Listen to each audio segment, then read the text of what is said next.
Mega Man Legends was a game ahead of its time. While it wasn't initially a success, its growing popularity helped bring about a sequel and this neat little treasure of a prequel, The Misadventures of Tron Bonne. A game that had a very small print run, so I'm unsure if I was even aware of it.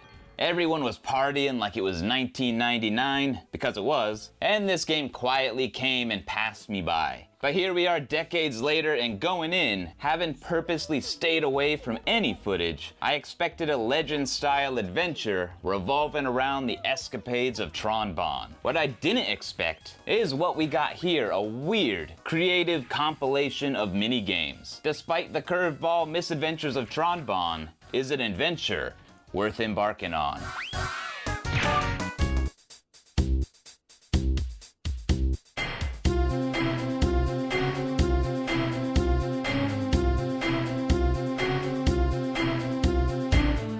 The minigames here are split into a variety of genres, from action to role-playing to tricky-dicky puzzle games, all of which will earn you some precious zenny, while you try to save up and save Tron's brother, who's been kidnapped and forced to work off his never-ending debt. But before you can set out to earn money, you'll be doing lots of things around the ship, like chatting with your crew of a whopping 40 servbots. In both a positive and negative way, it's really hard to keep track of who's who. But in this case, I kind of love that. As you may expect, it's charming as hell, and all of these servbots have their own unique personalities and special abilities that unlock after giving them a present.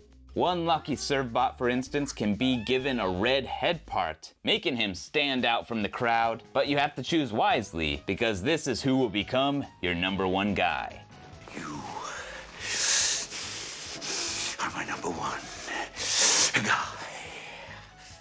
When gifting presents, there's a ton of features to unlock in the ship. The ability to paint your mechs, change the background music, and later, there's even a casino, as well as a torture room to keep your more lazy servbots in line. When they're acting a fool, it's time to get cruel.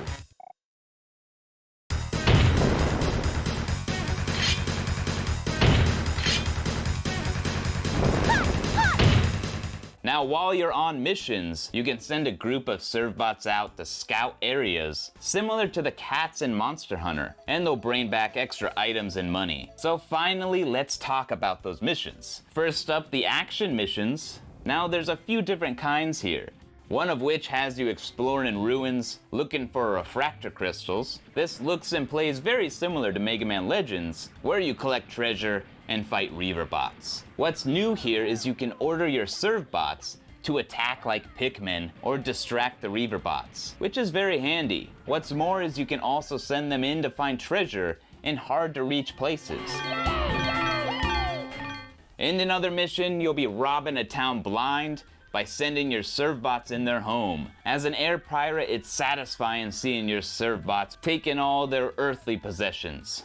But the town isn't going to sit back and take it. You'll be met with some boss fights against the police, and these are a good bit of fun. Your mech, aka the Gustav, has 3 weapons to choose from the default cannon, similar to Mega Man's Buster, a powerful bazooka, and what I think is the best tool for the job, a rapid-firing cannon.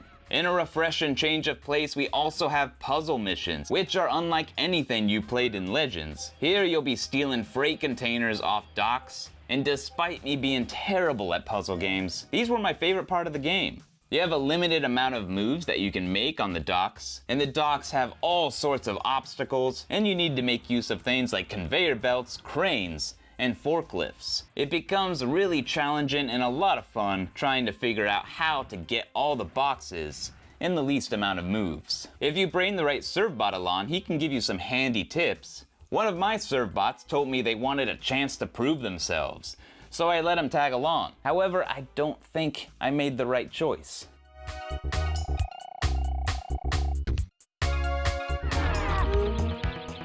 Hello there, Mr. Digger. It's nice weather we're having, isn't it?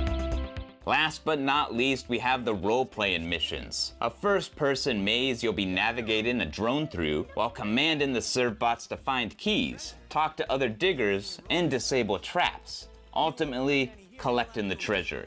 I enjoyed the dynamic of ordering your servbots around and running into some pretty entertaining characters. These missions also end in a boss fight, but it is a bit cumbersome to stop and give commands while trying to maintain your distance. Sometimes I couldn't even tell if I was doing any damage. Some bosses have you enabling traps on the ground, while others you attack directly. On paper, I like the idea of fighting the boss using the servbots, but it could have been executed better.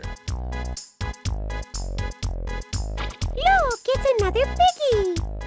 To top it off, there is one other mission where you'll be stealing farm animals and taking on more bosses. This was probably my least favorite, as while I enjoyed the stealing animals part, you have to defeat the bosses while they're trying to escape with your loot, which is easier said than done. Luckily though, you don't have to play every mission in the game to get the zenny you need.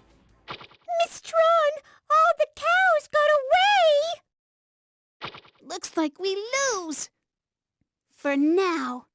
As for the story and presentation, if you're familiar with Mega Man Legends, you know what to expect. It's got that same 3D polygon style and a nice art direction. But unlike Legends, the cutscenes here are static images. Regardless though, they are fully voiced, and most of the cast reprise their roles. The story that unfolds is really entertaining, so I don't want to spoil it, and while it does act as a prequel to the original Legends, it does introduce some characters that you'll find in Mega Man Legends 2. It's definitely worth experiencing for yourself, but I will say, it's great to dive into these awesome characters, the Bonne family and their servbots, as they are some of Capcom's best, most well-written characters to date.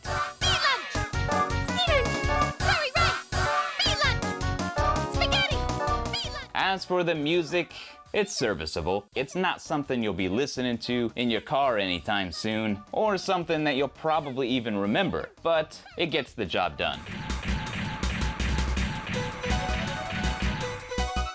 All right, that's as far as you get. Your time's up.